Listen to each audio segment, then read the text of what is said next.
Hey guys, welcome to the show.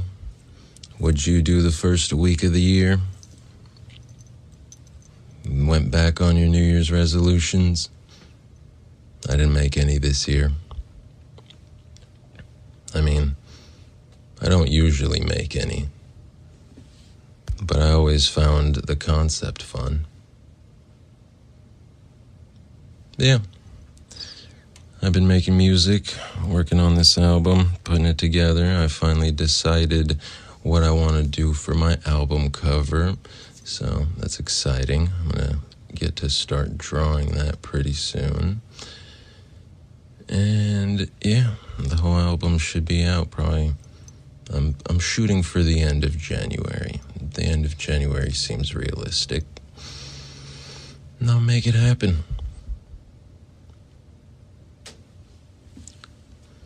Yeah, the wildfires are blowing down California right now. It was snowing in Georgia last week. Earthquakes just hit Japan and Tibet in the last week. And so many other things that I haven't heard about. You know, I think it's true what they told me back in school, that the older you get, you don't really, they say you get wiser and old people look sad all the time and stuff, but old people used to tell me it was never like that, really, not really before TVs. Newspapers were pretty bad, but even then it would only be like 1 or 2 people out of every 10 that would actually absorb the newspaper.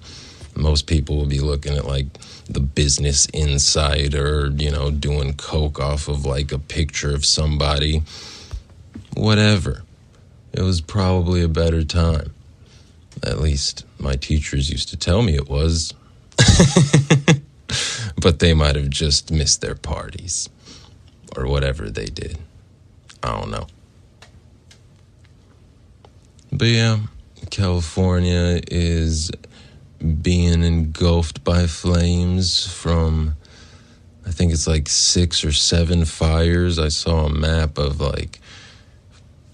all of the LA area, and you could see every fire, really. It was zoomed out a little bit, and it was oh, this fire's 18,000 acres. This fire's 8,000 acres. This fire's only 3,000 acres. When I saw it, there was some that were, I don't know if they were just starting and hadn't had any dispatch or what, but there's one's under 100 acres. That just seems we just need, one of those helicopters that drops the water on the mountain. Why didn't we have that? Why were we not implementing these? Look, fuck. But yeah. Nearly 800 incarcerated firefighters have been deployed as LA battles wildfires. Firefighters earn $5.80 to $10.24 per day, plus $1 an hour when responding to active emergencies. My friend Joseph is out there with the incarcerated inmates fighting the fires, fighting the good fight.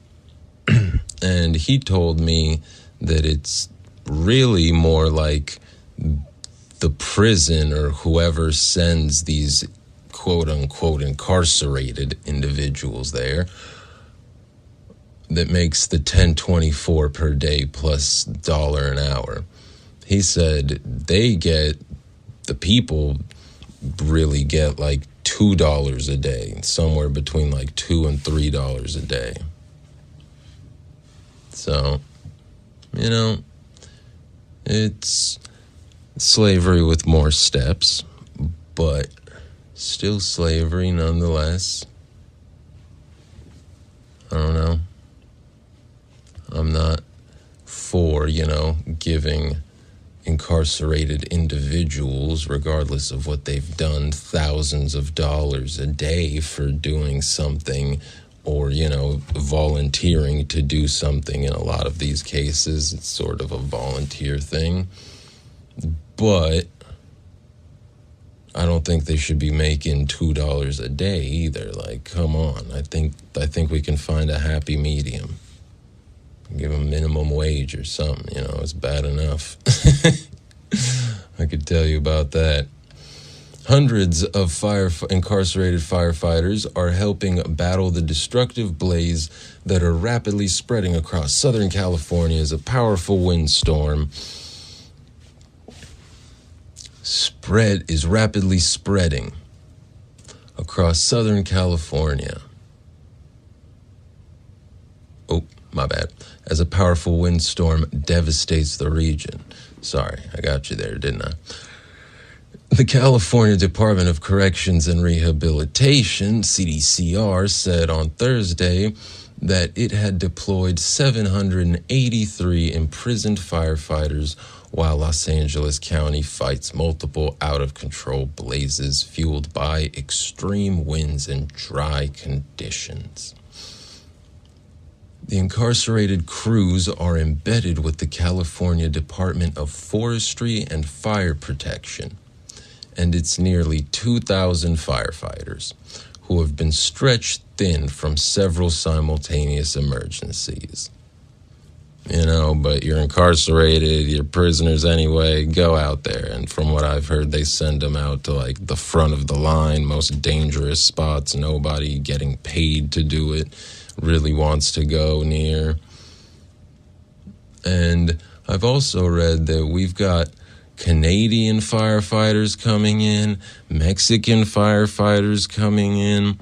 The town where I lived in, Benicia, reported that they sent I think it was our sergeant and one firefighter with one truck to drive down and help as much as they can. And that's like a 6.5, probably 7-8 hour drive in a fire truck. But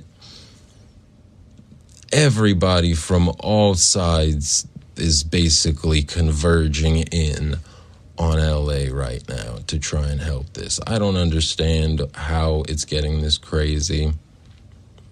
It doesn't really make sense to me. I saw some videos of guys in Woodland Hills, neighbors catching some guys. It's trying to start a fire. I'm not sure if they were starting a fire on a house or if it was a dry hill or something, but I think it was at a house.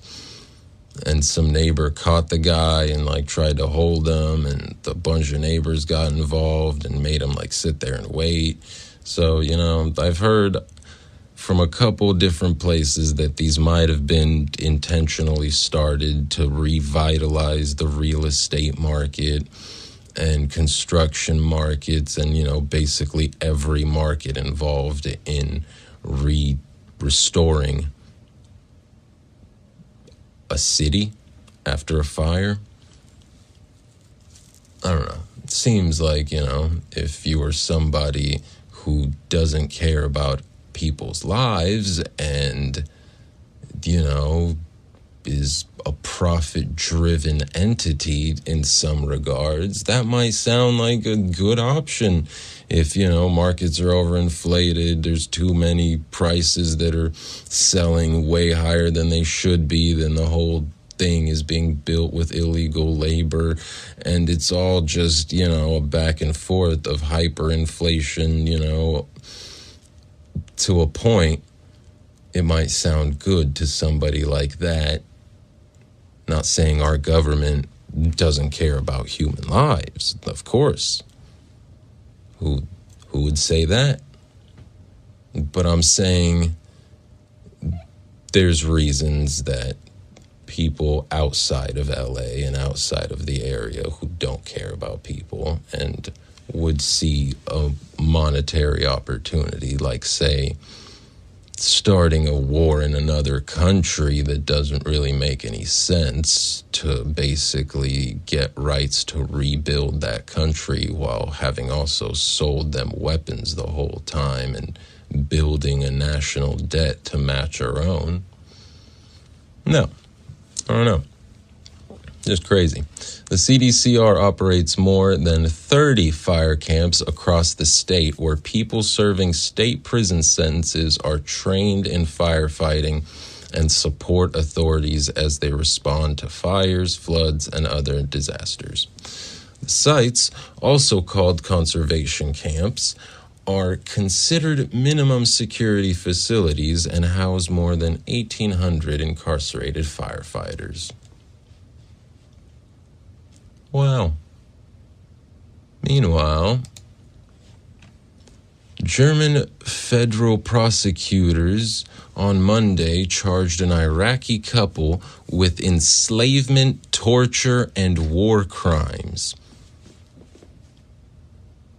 A random couple getting charged with war crimes? Man, nothing cool happens in my town. Alleging they kept 2 young Yazidi girls as slaves and sexually and physically abused them. Yazidi, of course, being the religious group that comes from, I believe, Kurdistan, and they have, it's a religion. I'm not sure if it's just like, native peoples that were all the same religion or what. I didn't read the full Wikipedia. But it's a religion based out of Kurdistan that's got many believers that have spread across Syria, Iraq, parts of Africa, the Middle East, and so forth.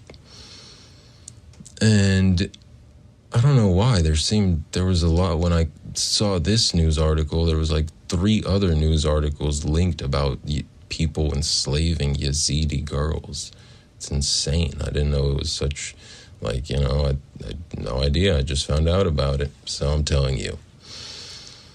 The man and woman, identified only as Tawana HS and Asia RA, in line with German privacy rules, that's nice, isn't it, were arrested in Bavaria in April.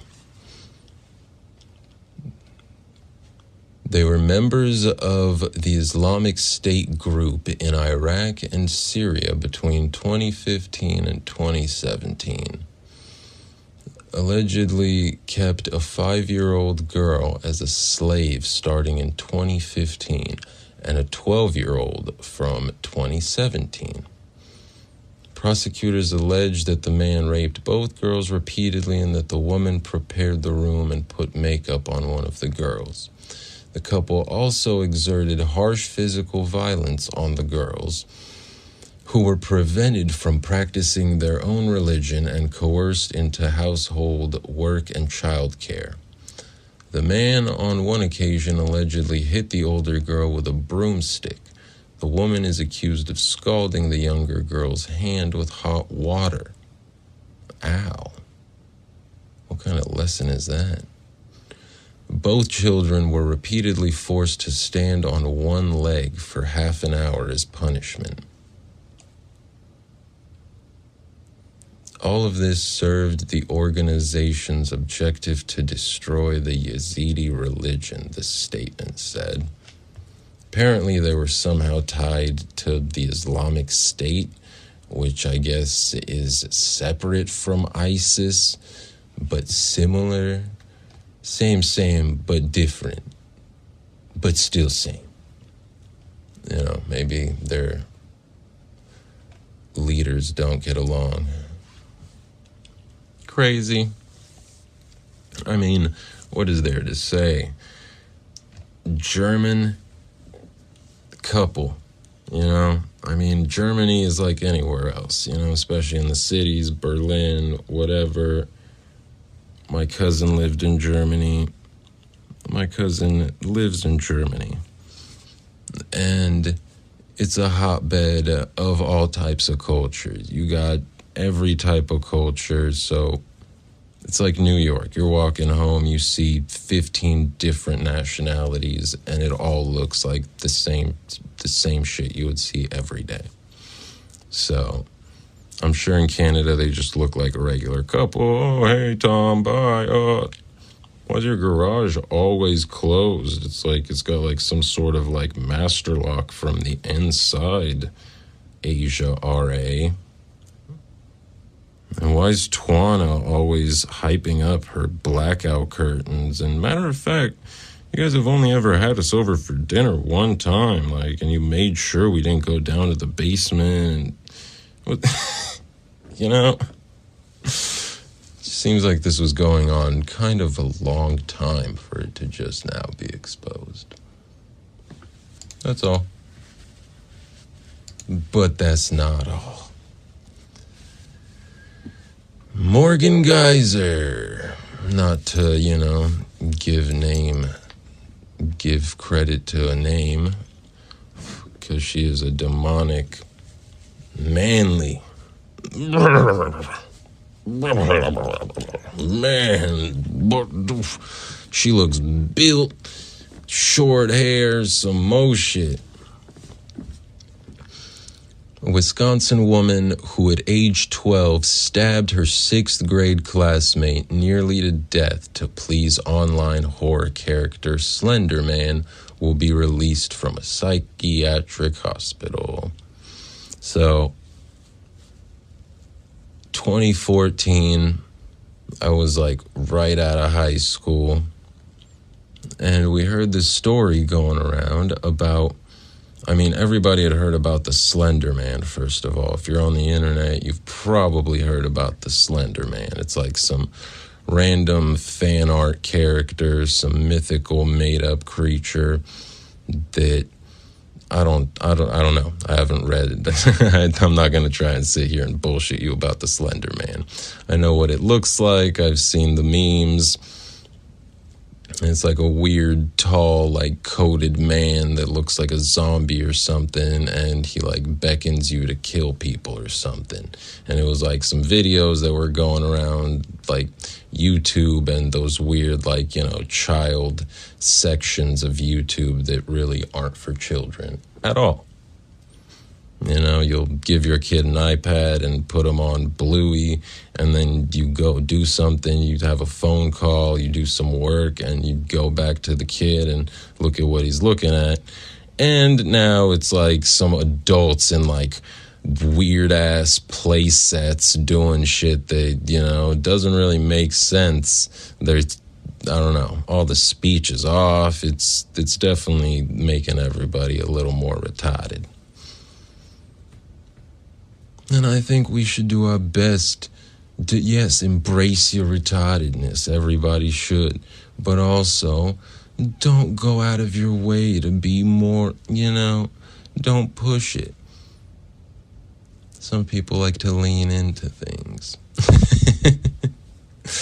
I'm kidding. But yeah, we heard this story about this girl who had gotten stabbed like 19 times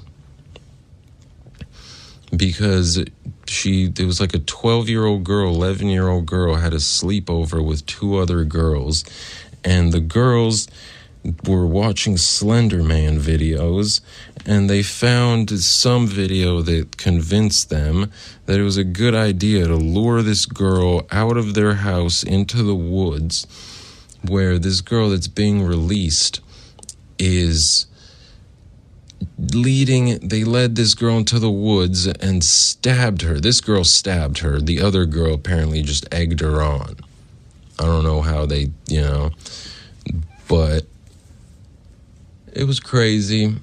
Everybody at the time heard about it. The word had went around, I guess to probably try and get it to parents so they would start, monitoring what the fuck their children are watching.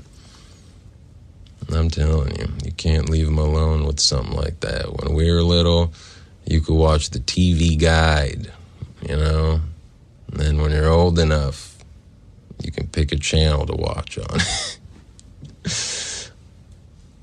You better pick good, because you're stuck with that one for today. You can choose another one tomorrow, or, we'll catch you watching this one and it's over. It was a simpler time. A judge ordered Thursday after a trio of experts testified that she made considerable progress battling mental illness.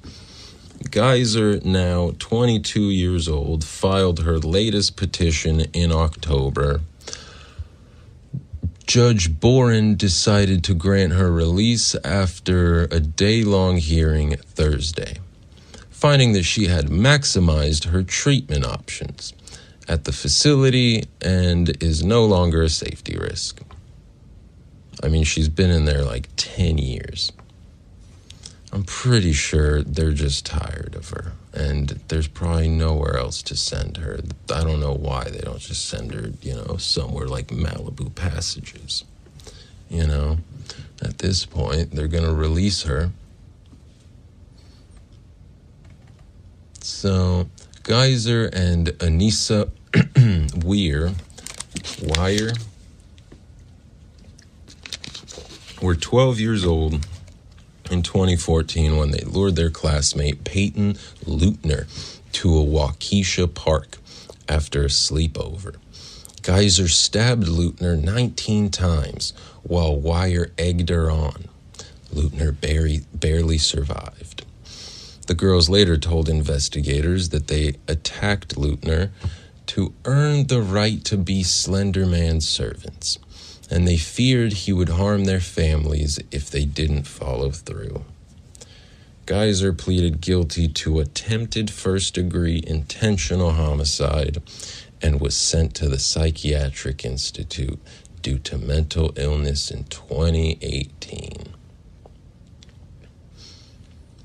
Wire pleaded guilty to attempted second-degree intentional homicide. She was also sent to the psychiatric center, but was granted release in 2021 to live with her father and was ordered to wear a GPS monitor. Keep that ankle on. Have you guys seen those videos of the guys who will, they'll throw a trash bag on and they'll fit it under the ankle monitor, and then they'll put on a whole fucking jar of Vaseline and somehow slip it over? That is insane. Not to mention, but I mean, I would just be afraid of breaking my ankle. Those things are no joke. 3 psychologists who have been working with Geyser since she was committed to the Institute testified at Thursday's hearing that she made impressive progress in just the last 6 months and should be released. The longer she's in here at this point, the harder it's going to be to reintegrate. And who am I to say that she shouldn't be reintegrated? I don't know. She was 12 years old, maybe in some sort of heavily controlled environment, I don't know. Have her work at the station or something. Have her work at I don't know about a fire station, but you gotta have her somewhere people can have an eye on her. Pay a friend. I heard people with money pay for friends.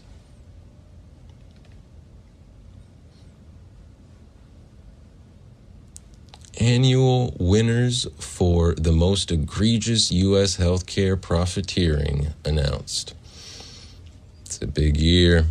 Selling body parts without consent and billing desperate parents $97,000 for air transport, among worst examples.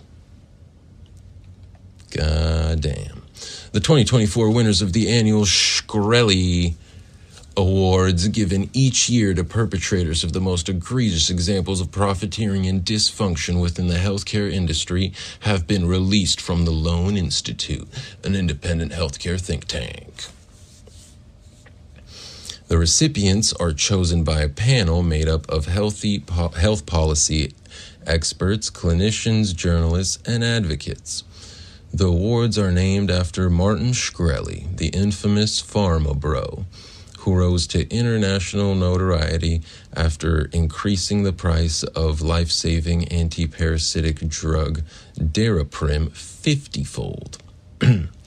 All these stories paint a picture of a healthcare industry in desperate need of transformation. All right, let's find what they are. Number 10 spot went to University of North Texas Health Science Center for allegedly neglecting to notify next of kin before selling body parts of deceased people. That's number 10. Let's, in a highly competitive year, the top spot went to Steward Healthcare, whose CEO, Ralph De La Torre, is accused of prioritizing private equity profits over patient care. His financial scheming led to bankruptcy, leaving hospitals in shambles, employees laid off, and communities with less health care access.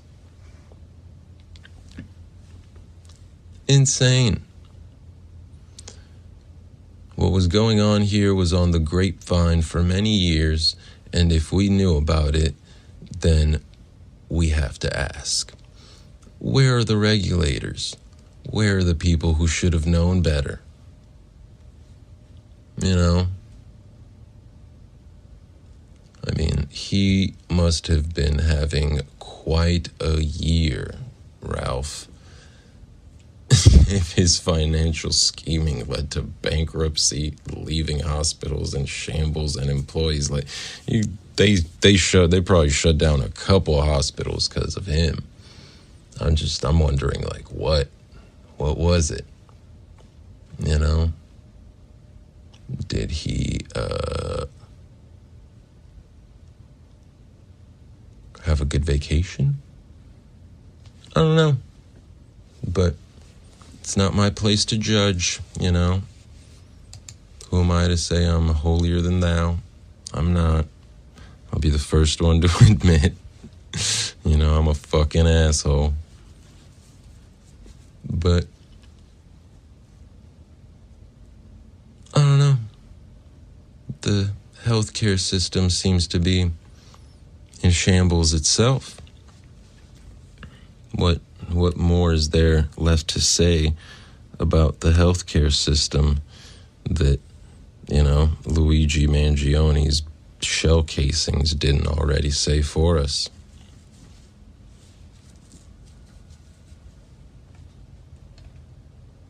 That's all.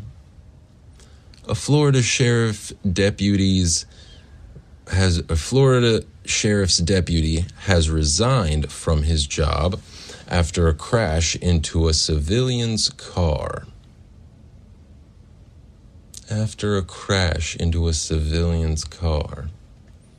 He was caught watching porn. The actual headline of the article is "Deputy Crashes Patrol Car While Watching Porn." I just wanted to say the other part first so you guys knew it was Florida. Of course. I'm not even surprised. I was talking to my friend about this earlier, and we were like, oh my God, going back and forth, the fuck, insane, you know, how do you have one hand on the wheel, one hand on the steel, and, you know, crazy.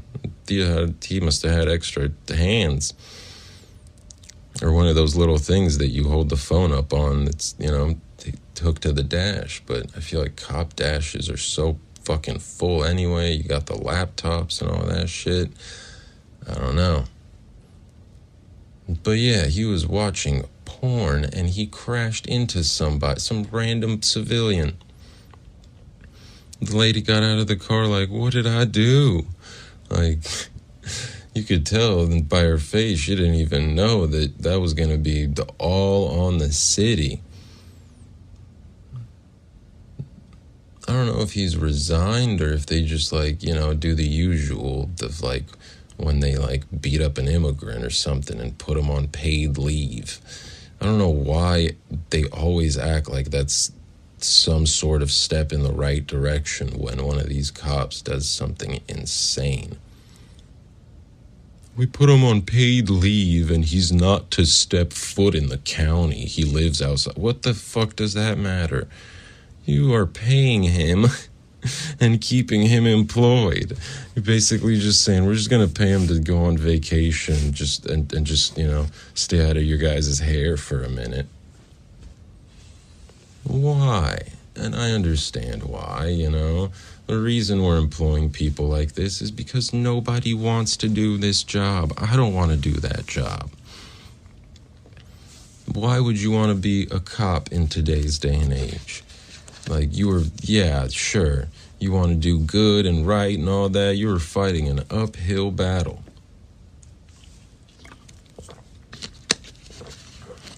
At least everywhere that I've seen and heard about, you were fighting an uphill battle.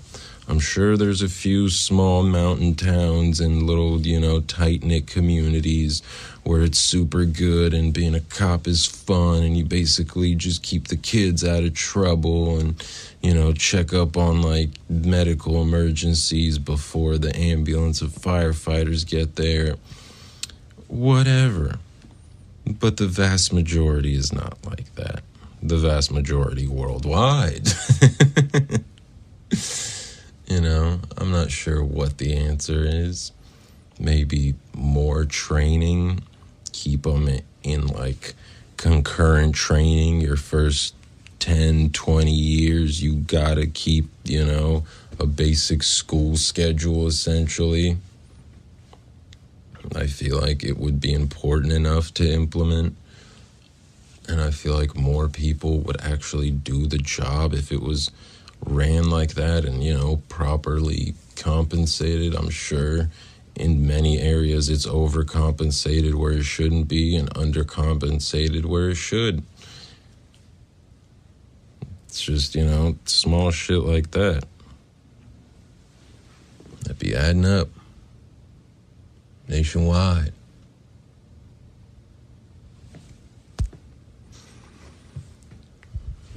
Yeah, folks, this is the world we live in. What did Childish Gambino say? This is America. This is America. And it's not all bad news, A lot of good things happen too. I'm sure. We had 3 days of snow here in Georgia. I had a snow day, the first snow day of my life. I didn't get called into work. We closed early. I didn't have to even pull up. I had some good days, Walked the dogs in the snow. It was my puppy's first time experiencing the snow. She was soaked all day. She would dry up a little bit and lay near the fireplace, and then she would dart back out and start tumbling around the snow, back and forth, back and forth. So it was fun. Should have made s'mores. But we had a nice family dinner. Kept warm. Stayed off the roads. And then it was right back at work Saturday and getting yelled at on Monday. But it's all good, I like to be a realist, but also like to stay optimistic, so always look on the bright side. Things will get better. We are one. We are one love. Good night.